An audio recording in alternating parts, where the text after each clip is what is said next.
លោកប៉ាទុកចិត្តចុះរឿងអេនីខ្ញុំចាត់ការជាមិនអាចមកហុងកុងវិញទេអំប្រុសធ្វើអីយើងមិនបានឡើយបើពួកគេរកអេនីឃើញឯងចង់សម្លាប់មនុស្សបបិទបត់ហ៎អាចង្រៃឯងនេះបង្ករឿងឲ្យយើងវេទនាខ្លាំងណាស់បើឯងមិនមែនជាកូនប្រុសបង្កើតយើងទេយើងនឹងទាត់ឯងចេញពីសម្ព័ន្ធឈាវយូរណាស់ហើយ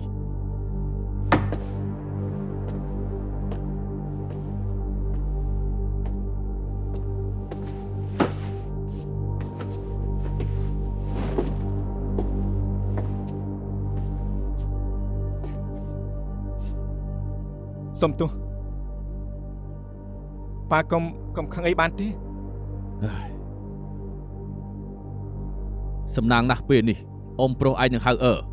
បូកថែមទាំងមូលនិធិមានភាគហ៊ុន 40% ចំណែកពួកយើងវិញមាន 50% នៅតែជាម្ចាស់ភាគហ៊ុនធំក្រៅការកម្ចីដល់កំណត់ឯងក្រៅពីសងលុយខ្ញុំហើយខ្ញុំត្រូវការឲ្យឯងផ្ទេរភាគហ៊ុនសម្ព័ន្ធឈើ 5% ឲ្យខ្ញុំនៅមុខម្ចាស់ភាគហ៊ុនទាំងអស់ទៀតបងមាន 5% អំប្រុសមាន 30% បបថែមនីគីមានមូលនិធិ 5% ទៀតអញ្ចឹងបបចូលគ្នាទៅគឺ 45% ស្មើជាមួយនឹងប៉ាខ្ញុំទៅហើយទេតើមែនដែរទេទោះជាអ៊ំប្រុសឯងអង្គុយតំណែងអនុប្រធានក៏មិនអាចធ្វើអីបានដែរសរុបទៅពេលនេះដាក់សម្ព័ន្ធឈាវចូលក្នុងទីផ្សារប្រមូលលុយបានអញ្ចឹងយើងអាចក្តាប់សិទ្ធិគ្រប់យ៉ាងបានពេញលេញជាមិនខានប៉ាចង់ឲ្យសម្ព័ន្ធឈាវចូលទីផ្សារអញ្ចឹងឯងបើសិនជាអាចចង្រៃឯងមិនបកករឿងច្រើនទេយើងដើរដល់ដំណាក់កាលនេះដែរ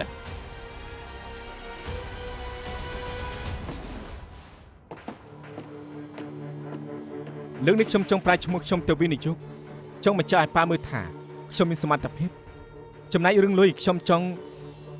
យកភាគហ៊ុនសម្ព័ន្ធឈាវខ្ញុំ 10% ដាក់បញ្ចាំឲ្យបងសិនតើបងព្រមទេពូដឹងរឿងនេះទេបើសម្ព័ន្ធឈាវចូលទីផ្សាររឿងដែលខ្ញុំយកភាគហ៊ុន 10% មកបញ្ចាំឲ្យឆាលិតមិនបែកការទៅហើយទេបងចង់ថាពេលនេះប៉ាឆលិតធ្វើជាអនុប្រធានសម្ព័ន្ធឈាវឯងពីមុនឆាលិតនឹងអង្គុយតំណែង CEO បងពេលនេះអ៊ំប្រុសនៅធ្វើជាអនុប្រធានថែមទៀតអញ្ចឹងថ្ងៃក្រោយបងនៅមានតំណែងអីទៅនៅក្នុងសម្ព័ន្ធឈាវតាមពិតទៅឆលិតគេបែងចែកច្បាស់ណាស់បងកុំអារម្មណ៍ពេកអីគួរតែមិនអីទេគេជាមនុស្សបែបណាបងនឹងច្បាស់ណាស់តែមិនអីទេទីនេះនៅមិនបានច្បាស់ជាមានកន្លែងផ្សេងព្រោះបងចង់ចេញពីហុងកុងទៅអភិវឌ្ឍនៅបរទេសវិញចូលបងដាច់ចិត្តគ្រប់យ៉ាងដែលនៅសម្ព័ន្ធឈាវទាំងអស់ហើយបើប្រៀបធៀបគ្នាបងជល់ថាឲ្យតែមានអូនហើយនឹងកូននៅក្បែរខ្លួនបងសប្បាយចិត្តជាង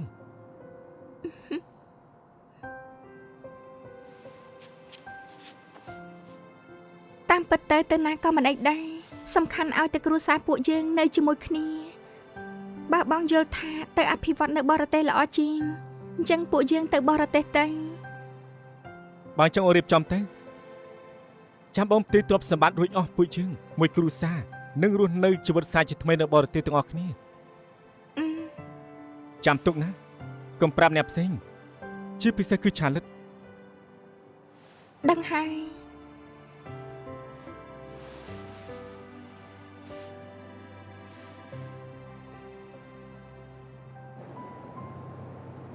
ទាំងអស់គ្នាខ្ញុំសូមប្រកាសថាពីថ្ងៃនេះទៅលោកឈៀវសើយិននឹងក្លាយជាអនុប្រធានសម្ព័ន្ធឈៀវពួកយើងហើយ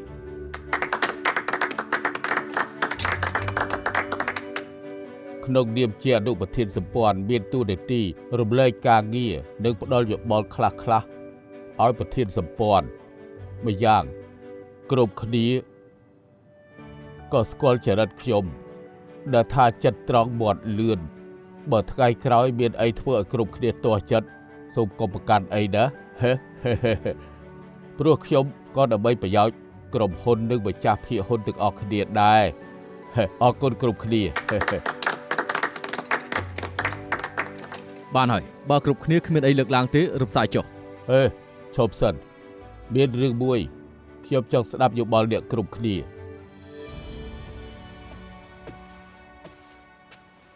ធ្វើស្អីហ្នឹង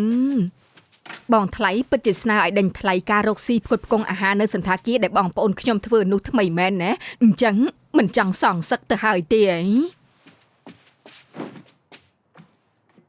ដូច្នេះហើយនេះបានគេហៅថាដាំអីបាននឹងបើសិនជាកាលពីឆ្នាំនោះអូនមិនអោយបងយកការផ្គត់ផ្គង់អាហារឲ្យបងប្អូនអូនជាអ្នកធ្វើទេហើយធ្វើឲ្យប៉ាជូលីឈីខ្សែធនហើយចុងក្រោយក៏យកធ្យូងដុតសម្លាប់ខ្លួនទាំងគ្រួសារម្យ៉ាងទៀតកុំភ្លេចឲ្យសោះថាពេលនេះជូលីឈីដេកនៅពេទ្យមិនទាន់ដឹងខ្លួននៅឡើយទេបងប្រុសបងក៏ចង់សងសឹកជារឿងធម្មតាទេត្រូវទេ ចុះបងមិនចេះប្រឆាំងទេហ៎ ប្រឆាំងយ៉ាងម៉េចអ្វីដែលគាត់លើកឡើងសិតតែត្រូវនឹងប្រយោជន៍ក្រុមហ៊ុនពួកម្ចាស់ពាក្យហ៊ុនទាំងអស់គ្នានោះគាំទ្រគាត់ខ្លាំងណាស់ឲ្យបងប្រើមូលហេតុអីប្រឆាំងគាត់ទៅ ចុះថ្ងៃក្រោយបងឲ្យឪពុកកូនគេធ្វើតាមចិត្តអញ្ចឹងហ៎ ហើយទើបតែដោះស្រាយរឿងបានបំណុលឲ្យក្រុមហ៊ុនរួចពួកម្ចាស់ពាក្យហ៊ុនទុកនាងដូចជាទេវតាអញ្ចឹងសរុបទៅពេលនេះទ្រាំសិនទៅគេមិនអាចខ្លាំងយូរទៀតទេ តែឲ្យខ្ញុំបកស្រាយប្រាប់បងប្អូនខ្ញុំយ៉ាងម៉េច បកស្រាយស្អីច្រើនឆ្នាំមកនេះបងប្អូនអូនបានច្រើនមកហើយអូនគួរតែទឿនពួកគេថាកុំឲ្យលុបលុនពេកចេះដឹងល្អខ្លះផងទៅ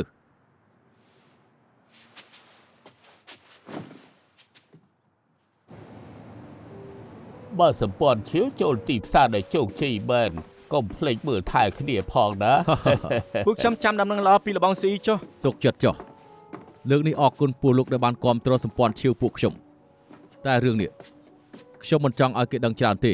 ពួកយើងចង់ដាក់ខ្លួនបន្តិចណាមានដំណឹងអីខ្ញុំនឹងប្រាប់ពួកលោកមុនគេ បាន ឡោះអរគុណ លីហើយ អរគុណ បាយបាយ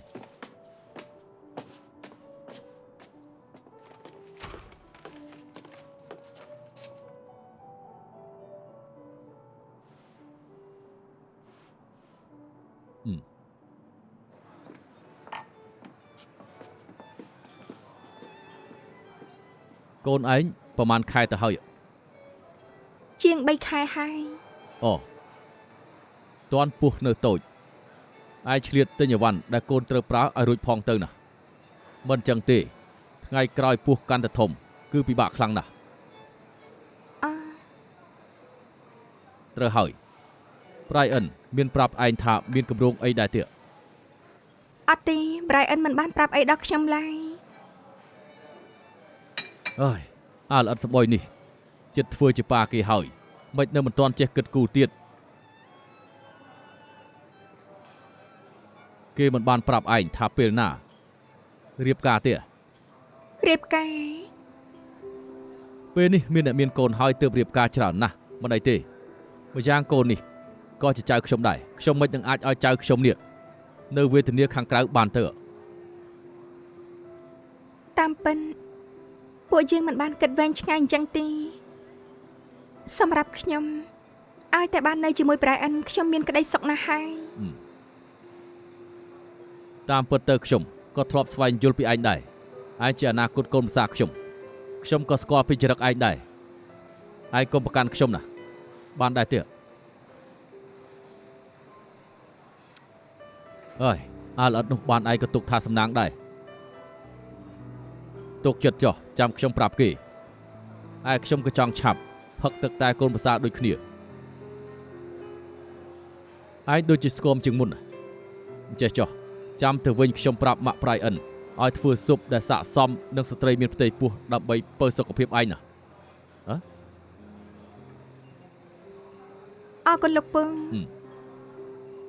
ផឹកទៅ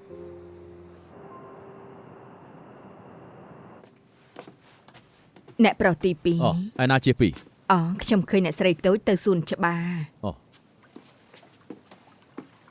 កុំធ្វើអីផ្ដេសផ្ដាសការឆឹងសុកជូនដំណើរដល់ចៅស្អីកុំស្មានថាជឿពិនជាកូនប្រុសលោកចៅក៏ជាចៅលោកណាកុំភ្លេចថាជឿពិនគឺតកូឈៀវកូនកើតចេញមកក៏តកូឈៀវដែរមិនពាក់ព័ន្ធនឹងតកូកាយលោកទេ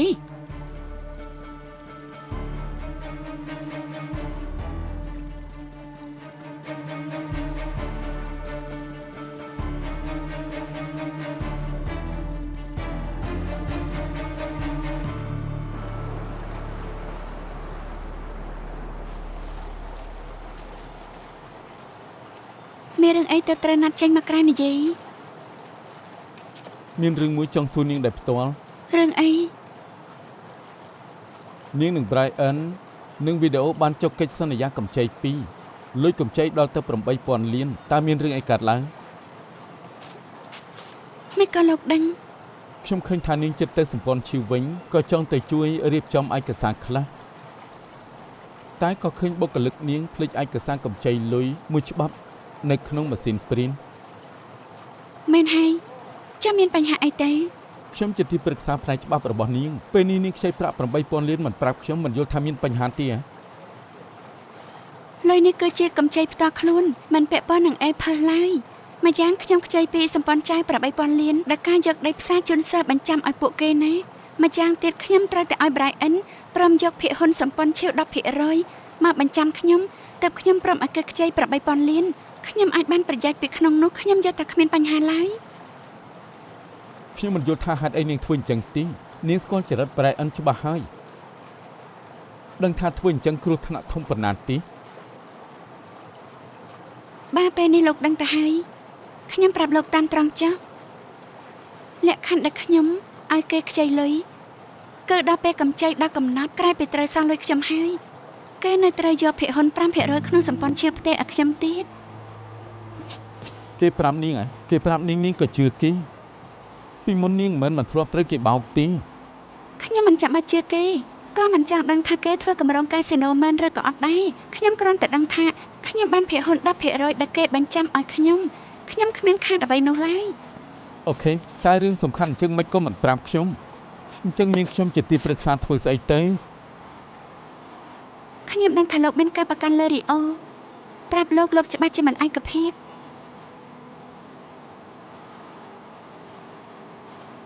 នាងគិតខ្លួនឯងទៅថាមុននឹងក្រោយនាងជាពាក់បំណុលរីអូប្រមាណបើការកម្ចីលើកនេះមានបញ្ហាអីនាងសងយ៉ាងម៉េចនាងយកស្អីសងយកខ្លួនសងហ៎សងរួចទេ លោកពិតជាគ្មានហេតុផលមែនលោកចាំប្រឆាំងនឹង ខ្ញុំ គេ ប្រឆាំងនឹងគេហ៎ព្រមឲ្យនាងខ្ចីលុយ 8,000 លានងាយៗដឹងច្បាស់ថាគេមានបំណងផ្សេង មិនថាយ៉ាងណាទេស្រាប់តែភាគហ៊ុនសម្ព័ន្ធឈើ 5% ខ្ញុំត្រូវតែយកមកឲ្យបានម្យ៉ាងពេលនេះនិយាយអ្វីក៏មិនបានការដែរលុយ 3,000 លានក្នុងដំណាក់កាលទី1ខ្ញុំបានឲ្យគេ 200 លានហើយបកក្រោយលេខបានហើយស្រាប់តែថ្ងៃក្រោយមានរឿងអីខ្ញុំរ៉ាប់រងខ្លួនឯង ដឹងថា Brian កំពុងធ្វើអីទេ លោកដឹងទេប្រាប់ នា ខ្ញុំ ងដឹង មក ទេតាមពិត Brian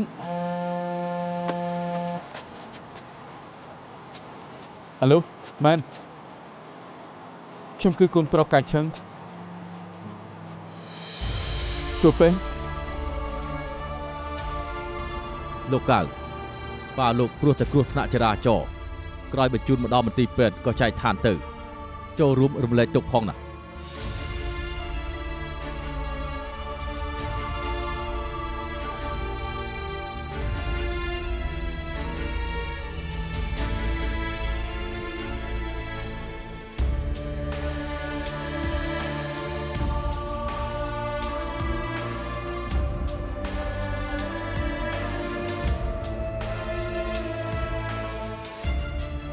យ៉ាងណាពីរអ្នកឯងក៏ជាបងប្អូនមកកើតក្នុងនាមជាឪពុកច្បាស់ជាចង់ឲ្យបងប្អូនពួកឯងនិយាយគ្នាតាមស្រួល សរុបទៅប៉ាមានខ្ញុំជាកូនប្រុសតែម្នាក់គុណមានគេគ្មានខ្ញុំឬមួយទៅគិតឲ្យច្បាស់ផងពេលនេះប៉ាដើម្បីកូនអត់ខាងស្លារបស់ប៉ារៀបរៀងយុត្តិធម៌ប៉ាមិនរអៀសចិត្តទេហ៎ ឲ្យឯងកើតរឿងប៉ាក៏ធ្វើអញ្ចឹងដូចគ្នាដែរព្រោះតែឯងជាកូនប្រុសប៉ា អញ្ចឹងខ្ញុំសុខចិត្តគ្មានប៉ាបែបនេះចុះ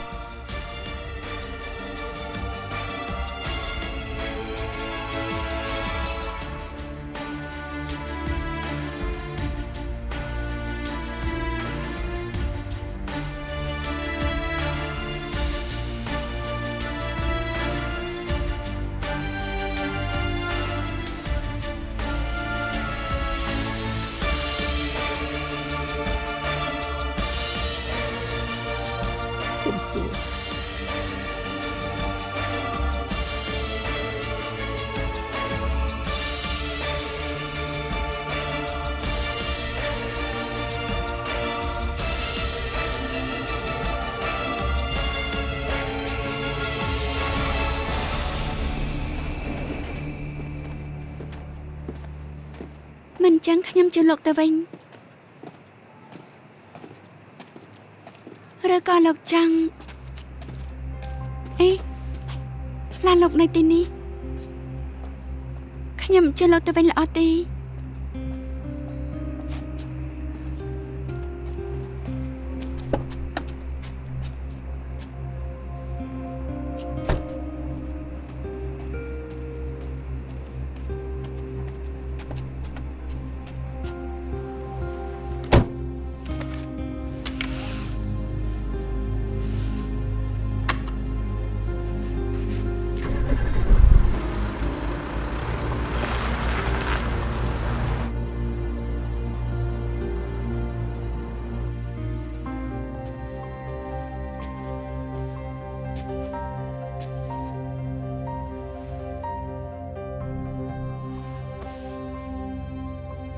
ផឹកទឹកទៅ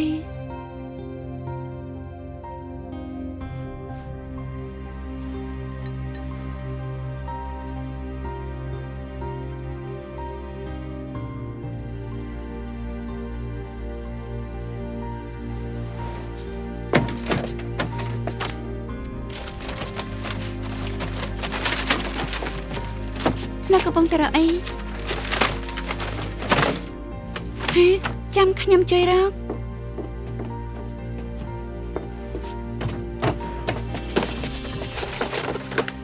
ប្រាប់ខ្ញុំមកថាកំពុងតែរកអី លិខិតបញ្ជាក់កំណត់ខ្ញុំ រកលិខិតបញ្ជាក់កំណត់ធ្វើអីទេ រកលិខិតបញ្ជាក់កំណត់ខ្ញុំទើបអាចបញ្ជាក់ថាពួកខ្ញុំជាឲ្យកូនអញ្ចឹងទើបអាចរៀបចំបង្សពឲ្យគាត់បាន ប្រយ័ត្នត្រូវដៃណា ជួយធ្វើលិខិតមរណភាពឲ្យគាត់ ស្ងប់អារម្មណ៍សិន ណៃណា ស្ងប់អារម្មណ៍សិនទៅលោកស្ងប់អារម្មណ៍ឲ្យកាត់សិនទៅ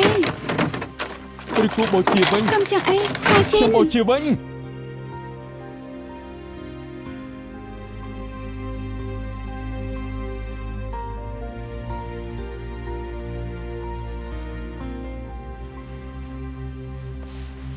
ខ្ញុំដឹងថាលោកពិបាកទទួលយកតែលោកស្ងប់អារម្មណ៍គិតឲ្យច្បាស់ទៅថាណីណា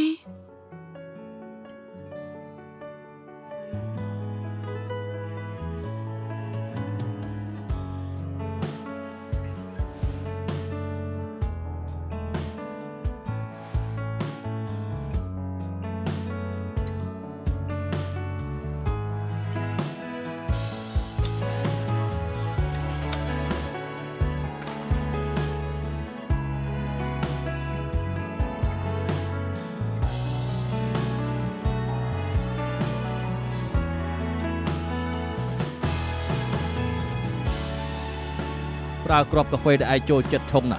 លក់ទៅ អរគុណប៉ាខ្ញុំធ្លាប់ផឹកកាហ្វេនៅហាងច្រើនតែនៅតែប៉ាឆុងឆ្ងាញ់ជាងគេ កុំអែបអបអីព្រោះតែឯងមិនចាំបាច់ឲ្យលុយតើ ពួកយើងជាឪពុកនិងកូនណា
អ្នកមកកាត់អី ជឿពីនថ្ងៃនេះជឿថងទេប្រាប់ថាថ្ងៃនេះការឆឹងជួបគ្រោះថ្នាក់ចរាចរណ៍ដោយចែកដន្យស្លាប់ហើយ ស្លាប់ហើយ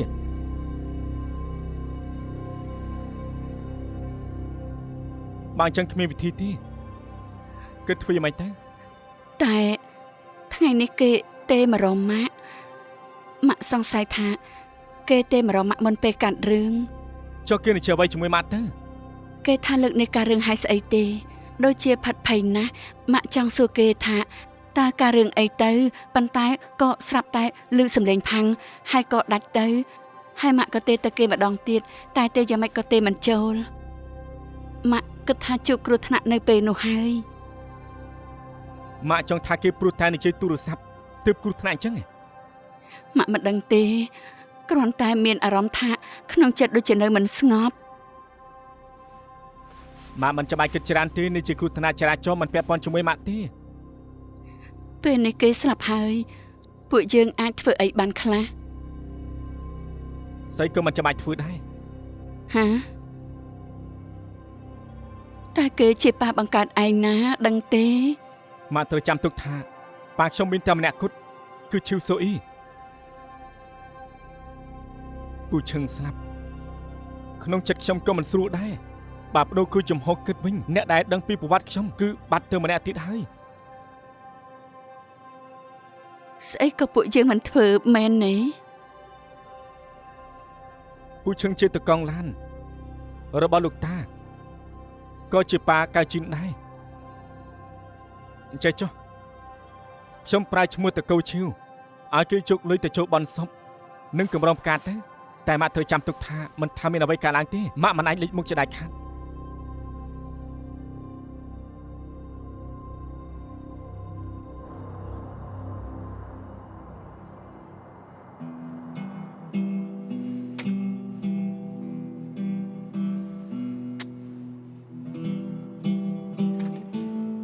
ប្រើគ្រាប់កាហ្វេដែលឯងចូលចិត្តឆុងណាភ្លក់ទៅ អរគុណប៉ាខ្ញុំធ្លាប់ផឹកកាហ្វេហាងច្រើនហើយតែនៅតែប៉ាឆុងឆ្ងាញ់ជាងគេ មិនចាំបាច់អែបអបទេព្រោះតែឯងមិនចាំបាច់អស់លុយ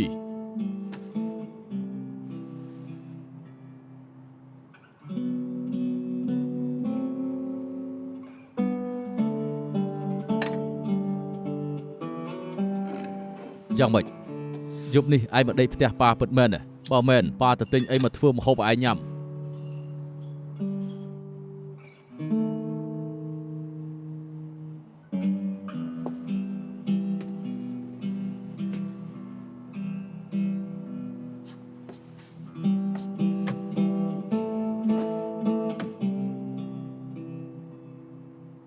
មិនទេដឹងប៉ារឿងបុកឡានធំអញ្ចឹងពេលនេះទើបប្រាប់ខ្ញុំ មានបញ្ហាអីឡានបុកទ្រូងផ្លូវហើយទើបក្បាលប៉ាបុកតាមក្រោយមើលចុះមានហើមឯណា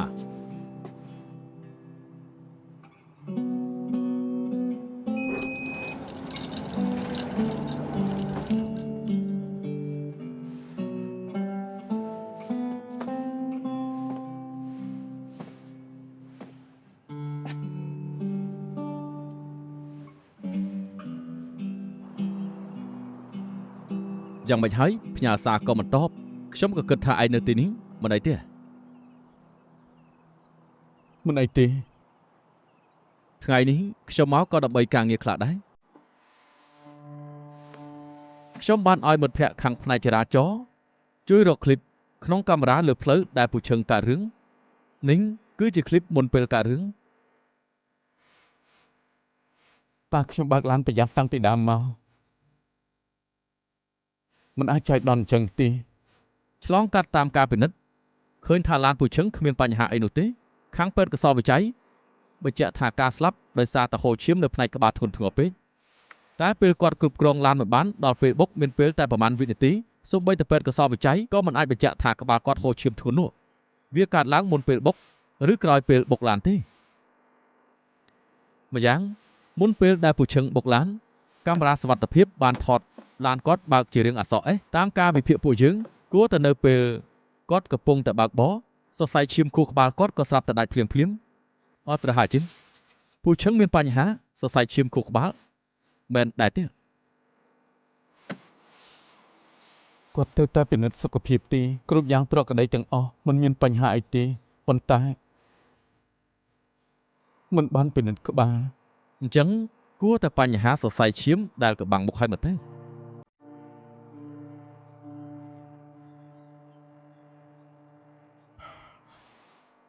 នៅពេទ្យខ្ញុំ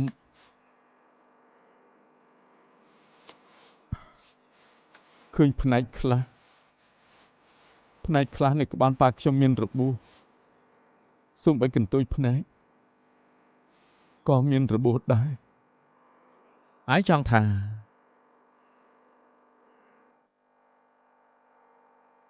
ខ្ញុំបានមើលរូបថតនៅកន្លែងកើតហេតុក្រោយប៉ាខ្ញុំគ្រោះថ្នាក់ពងសុវត្ថិភាពនៅកៅអីតកុំក៏លោតចេញមកមិនគួរទេធម្មតាពងសុវត្ថិភាពវាលោតចេញនៅខាងមុខមិនអាចរបួសដល់ថ្នាក់នឹងទេដូច្នេះខ្ញុំសង្ស័យថារបួសផ្នែកក្បាលប៉ាខ្ញុំបង្កឡើងមុនពេលគ្រោះថ្នាក់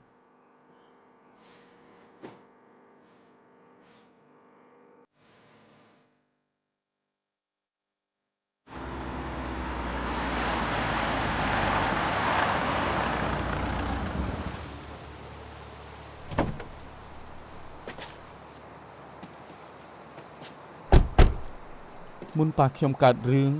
មកទីនេះហ៎អ្វីត្បិតកាមេរ៉ាក្នុងឡានពូឈឹងត្រូវខ្ទេចតែសំណាងណាស់ memory មិនខូចខ្ញុំបានមើលឃ្លីបហើយឃើញថាពូឈឹងបើកឡានមកទីនេះហើយក៏ឈប់ប្រហែលជាកន្លះម៉ោងក្រោយមកក៏ចាក់ចេញការរឿងនៅពាក់កណ្ដាលផ្លូវទៅ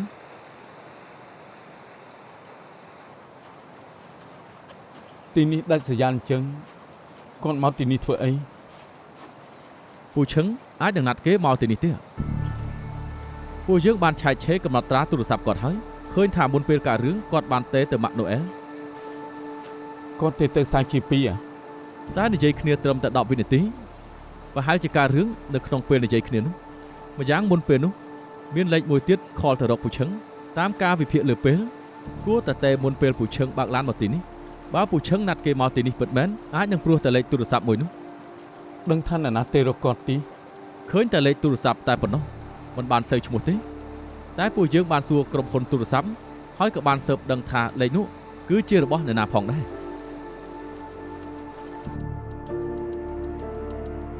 មែនហើយថ្ងៃនោះខ្ញុំទេទៅប៉ាឯងមែនក្រោយពីប៉ាខ្ញុំលាឈប់លោកឈឿងមិនដែលតាក់ទងទៅគាត់ទីហេតុអីក៏មុនគាត់កើតរឿងស្រាប់តែទេទៅរកគាត់កើជីនឯងដូចជាសង្ស័យការស្លាប់ប៉ាឯងពាក់ព័ន្ធជាមួយនឹងខ្ញុំខ្ញុំគ្រាន់តែឆ្ងល់ថាហេតុអីលោកទេទៅរកគាត់ព្រឹកថ្ងៃនោះខ្ញុំរៀបចំឲ្យវ៉ាន់ប៉ាខ្ញុំនឹកឃើញរឿងខ្លះក៏តែទៅពូឈឹងចង់សួរគាត់ទៅលោកចង់សួរគាត់រឿងអីចាំបាច់ខ្ញុំប្រាប់ឯងដែរ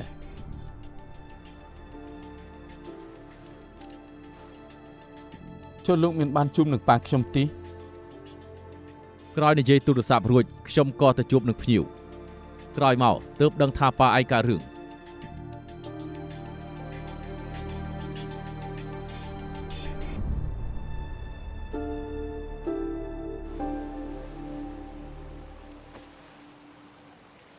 ជឺពេនសុកកាយជីនរម៉ាក់អញ្ចឹងតើមានរឿងអីទៅទុកចិត្តចំមីងខ្ញុំហាញ់តាបន្តិចទៀតគូនិយាយអីមិនគូនិយាយអីចាំខ្ញុំប្រាប់អ្នកម៉ាក់ចុះណា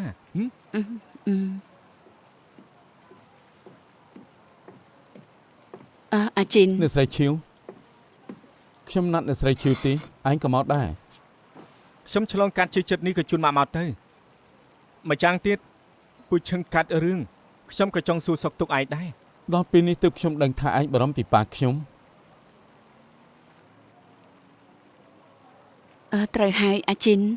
អញរកខ្ញុំថ្ងៃនេះមានការអីទៅខ្ញុំឮលោកលាវថាមុនប៉ាខ្ញុំកើតរឿងអ្នកស្រីឈឿបាននិយាយទូរស័ព្ទជាមួយគាត់ខ្ញុំចង់ដឹងថានិយាយពីរឿងអី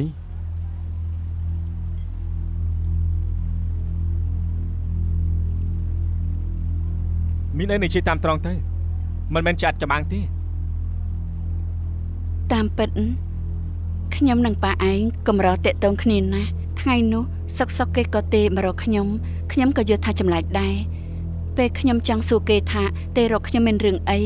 ខាងនោះក៏ឮសំឡេងផាំងហើយក៏ដាច់ទៅហើយខ្ញុំក៏ទេទៅគេទៀតតែទេយ៉ាងម៉េចក៏ទេមិនចូលក្រោយមកទើបឮជឿថងថាគេជួបគ្រោះថ្នាក់ចរាចរណ៍កើតរឿងហើយចុះអ្នកដឹងថាប៉ាខ្ញុំរស់អ្នកមានការអីទី ពួកឈឹងមិនតន់ជិះផងក៏ដាច់បាត់ទៅម៉ាក់ខ្ញុំមិននឹងដឹងទេ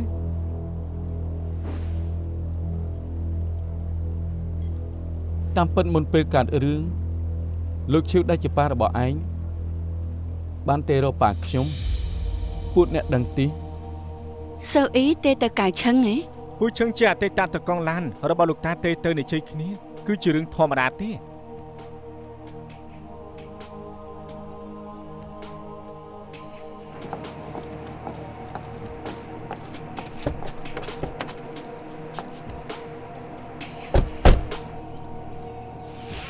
ជាពេលណា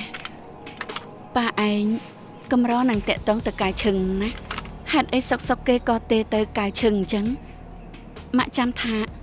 ថ្ងៃដែលកាយឈឹងទេរងម៉ាក់នោះម៉ាក់ដំបងក៏និយាយថាការរឿងស្អីគេទេចប់ហើយ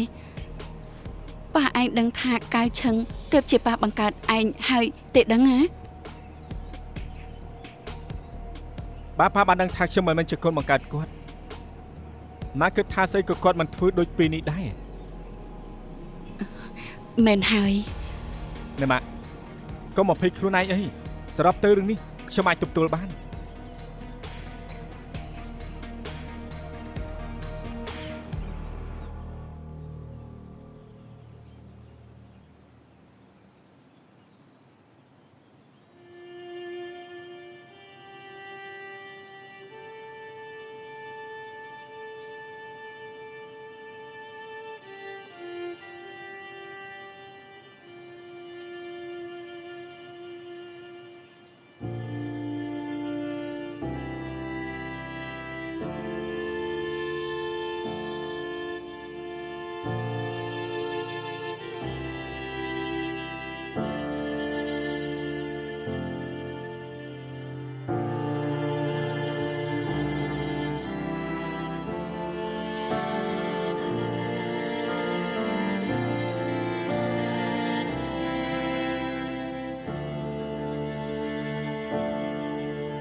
បនពូឈឹងរៀបរយហើយ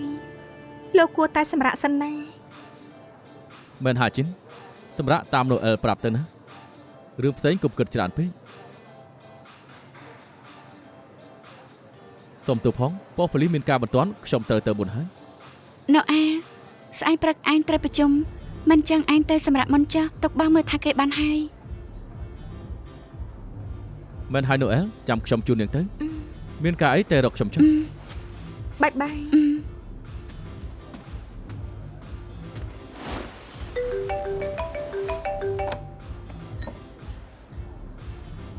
អាឡូយប់នេះខ្ញុំគិតថាខ្ញុំមិនចាញ់ទៅទេមែនហើយអារម្មណ៍គេមិនល្អខ្ញុំចង់នៅកំដរគេសិនបានចាំខ្ញុំប្រាប់អូខេស្អែកជួបគ្នាបាយបាយរីអូផ្ដាំថាចូលរួមរំលែកទុកផង អរគុណមិននាងចង់ជួបរីអូអញ្ចឹងបាច់កំដរខ្ញុំទេ ខ្ញុំអាចបានសង្សារភ្លេចមិត្តភក្តិដែរអាចគ្មានគុណធម៌អញ្ចឹងទេ អូគេជាសង្សារខ្ញុំជាមិត្តភក្តិ មកពេលលោកមិនសប្បាយចិត្តទេណាមិនចឹងលើក្រោយខ្ញុំនឹងឈប់ខ្វល់ពីលោក នឹងមានលើកក្រោយទៀតហ៎ សុំទៅខ្ញុំគ្មានអីអញ្ចឹងទេឈប់ផឹកទៅលោកផឹកច្រើនណាស់ហើយ ឆាលិតនាងដឹងទេនាងដឹងទេថាចិត្តខ្ញុំវេទនាប៉ុណ្ណា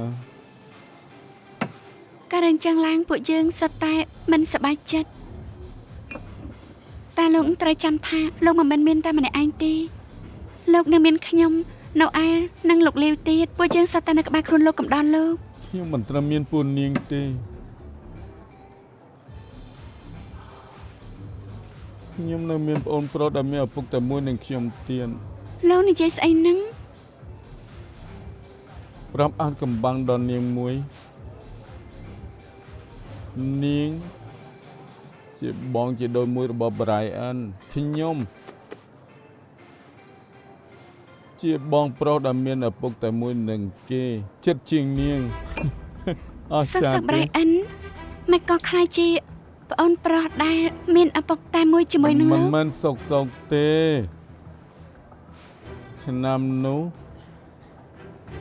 ប៉ាខ្ញុំនឹងសាជាពីរជាស្នេហាដំបូង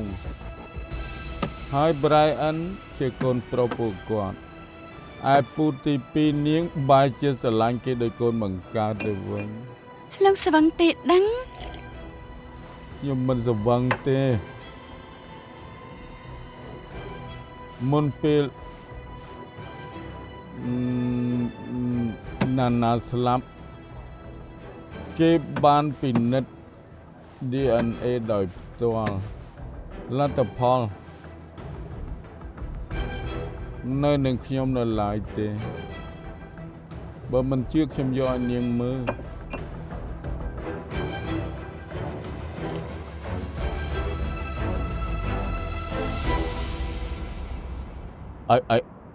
អីថាម៉េចឯថាជឿពីមិនមែនជាកូនប្រុសបង្កើតពូឯងទេតែជាកូនអត់ខាត់ស្លារបស់កៅឆឹង បើកាយចិនមិនឲ្យខ្ញុំមើលលទ្ធផល DNA របស់ណាណាទេនោះខ្ញុំក៏មិនជឿដែរពួកគេពិតជាបងប្អូនគ្នាមែន ឈប់សិនហើយមិនឯងថាកៅជីននឹងជឿពីជាបងប្អូនឪពុកតែមួយហើយចុះកៅជីនហើយនឹងជឿឡាត់ហើយមិនក៏ជាបងប្អូននឹងគ្នាដែរ ប៉ាផ្លេចហើយហីមីងតើកាត់បានកូនភ្លោះប្រុសស្រីមួយគូណាពេលនោះពូដើម្បីយកចិត្តលោកតាក៏យកកូនប្រុសបដូរថាមីងទី2ជាអ្នកកើត ហើយចឹងជឿឡានទើបមីងទី2ឯងបង្កើតមិនត្រូវទេហើយមិននេះឯងថាកៅជីននឹងជឿឡានគឺ រឿងនេះពាក់ព័ន្ធនឹងរឿងសម្ងាត់ផ្សេងមួយទៀតមីងតើប្រាប់កាយឆឹងដោយផ្ទាល់មាត់ថាឆ្នាំនោះព្រោះតែសងសឹករឿងដែលគេបដូរយកកូនប្រុសទៅទើបគាត់យកជឿឡានបដូរនឹងជឿថងដល់ខ្លួនឯងនៅពេទ្យ ហើយចឹងពេលនេះជឿថងតាពិតជាជឿឡានហើយជឿឡានដែលស្លាប់នោះទើបជាជឿថង សរុបទៅឈ្មោះមិនសំខាន់ទេកូនភ្លោះប្រុសស្រីនៅឆ្នាំនោះគឺណាណានិង Brian ពេលនេះបញ្ជាក់ថាណាណាមានជាប់សាច់ឈាមនឹងកាយជីនបានន័យថា Brian ក៏ជាប់សាច់ឈាមនឹងកាយជីនដែរ បិទស្មានថារឿងផ្ដេសផ្ដាសអញ្ចឹងបែរជាកើតឡើងលើគ្រួសារឈីវយើងសោះហើយហើយចុះពូឯងដឹងរឿងនេះទេ ខ្ញុំទេថាមិនដឹងទេតាមចរិតពូបើអាចដឹងត្រឹមបានយូរអញ្ចឹងដែរតែច្រើនឆ្នាំមកនេះគាត់ខំបណ្ដុះបណ្ដាល Brian ខ្ញុំមើលដឹងថាគាត់ស្រឡាញ់ Brian ណាស់ ហើយបើពូឯងដឹងថាជឿពិតមិនជាកូនប្រុសបង្កើតគេនោះប៉មិនដឹងថាមានរឿងអីកើតឡើងនោះទេ ខ្ញុំដឹងត្រឹមថា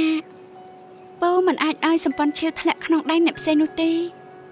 ហើយផ្ទុយពីស្រឡាញ់គឺស្អប់ឯអ្នកក្បត់ខ្លួនឯងបែរជាអ្នកដែលនៅចិត្តដិតទៅវិញរឿងនេះពិតជាវាយប្រហារដ៏ធំដល់ពូឯងណាស់ លោកប៉ាយល់ថាពួកយើងគួរធ្វើយ៉ាងម៉េចទៅ បើរឿងនេះត្រូវបកអាក្រាតគ្រួសារនឹងមានការប្រែប្រួល តែកដាស់ខ្ចាប់ភ្លើងមិនចិត្តទេខ្ញុំក៏ថារឿងនេះលាក់មិនបានយូរទៀតឡើយខ្ញុំយល់ថាពួកយើងត្រូវត្រៀមខ្លួនឲ្យរួច រឿងនេះពាក់ព័ន្ធធំណាស់បើដោះស្រាយមិនល្អលទ្ធផលនឹងធ្ងន់ធ្ងរប៉ាគិតថាពួកយើងត្រូវគិតគូរឲ្យបានល្អិតល្អន់ ខ្ញុំក៏ថាមានរឿងមួយខ្ញុំត្រូវឆាប់ដោះស្រាយ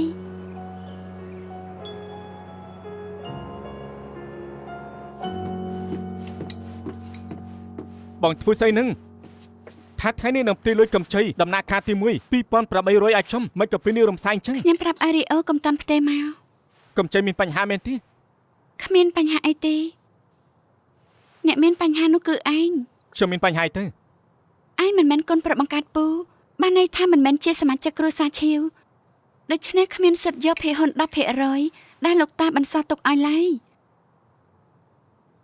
ឯងក៏ហក់ខ្ញុំតាំងពីដំបូងមកនិយាយទៅគឺជាការបោកប្រាស់ ខ្ញុំមិនដឹងបងនិយាយទេ តែផ្ដាល់ឬអត់ឯងដឹងច្បាស់ណាស់តែពូក៏គួរតែឯកភាពនឹងអ្វីដែលខ្ញុំធ្វើដែរ បងទៅរកប៉ាខ្ញុំហ៎ បើពូដឹងថាឯងមិនមែនកូនប្រុសបង្កើតគាត់ហើយនៅចង់លួចផ្ទេរភាគហ៊ុនសម្ព័ន្ធឈាវអញ្ចឹងទៀតនោះ ឯងយល់ថាគាត់នឹងធ្វើយ៉ាងម៉េចទេ ខ្ញុំមិនមែនជាកូនមកកើតប៉ាកៅជីនគឺជាអ្នកប្រាប់បង កុំខ្វល់ថាអ្នកណាប្រាប់ខ្ញុំជាការពិតទៅបានហើយ ហើយចុះយ៉ាងម៉េចចង់ឲ្យខ្ញុំសងលុយ200លានលើកមុនទេ មិនបាច់ទេ200លាននោះទុកជាអំណោយដែលខ្ញុំឲ្យលិនដានិងកូនទៅចុះ បងអាចល្អអញ្ចឹងដែរ កុំកាត់ខ្ញុំលើផ្លូវអាក្រក់ពេកក្នុងចិត្តខ្ញុំលិនដាជាមិត្តល្អរបស់ខ្ញុំរហូតមែនហើយខ្ញុំក៏មានលក្ខខណ្ឌដែរខ្ញុំចង់ឲ្យឯងចាក់ចេញពីសម្ព័ន្ធឈាវនិងគ្រួសារឈាវខ្ញុំមិនចង់ឲ្យគ្រួសារឈាវខូចកេរ្តិ៍ឈ្មោះក៏មិនចង់ឲ្យពូត្រូវរងការវាយប្រហារដែរអញ្ចឹងខ្ញុំអាចលាក់រឿងនេះឲ្យឯងសិនបានអាចឲ្យឯងទៅដោយស្រួលបន្តិចតែឯងក៏ដឹងដែរថាកដាស់ខ្ចាំភ្លើងមិនចិត្តទេទោះខ្ញុំមិននិយាយក៏ពូអាចដឹងពីអាកំបាំងនេះបានគ្រប់ពេលវេលាដែរឯងក៏ស្គាល់ចរិតគាត់ដែរបើគាត់ដឹងថាឯងមិនមែនកូនប្រុសបង្កើតគាត់ទេដល់ពេលនោះឯងអាចនឹងមួយសិនក៏មិនបានផងម្យ៉ាងទៀតបើឯងមិនព្រមចាក់ចេញពីគ្រួសារឈាវនិងសម្ព័ន្ធឈាវទេខ្ញុំក៏មិនចាំបាច់លាក់អាកំបាំងឲ្យឯងដែរ នាងគិតគូររួចមកហើយ នេះអាចជាជំរើសតែមួយគត់របស់ឯងបើខ្ញុំជាឯងនឹងយក200លាននេះទៅហើយគិតគូរសន្តានាតែកុំគិតយូរពេកព្រោះឯងនឹងមានអ្នកដែលដឹងពីអាកំបាំងឯងគ្រប់ពេលវេលា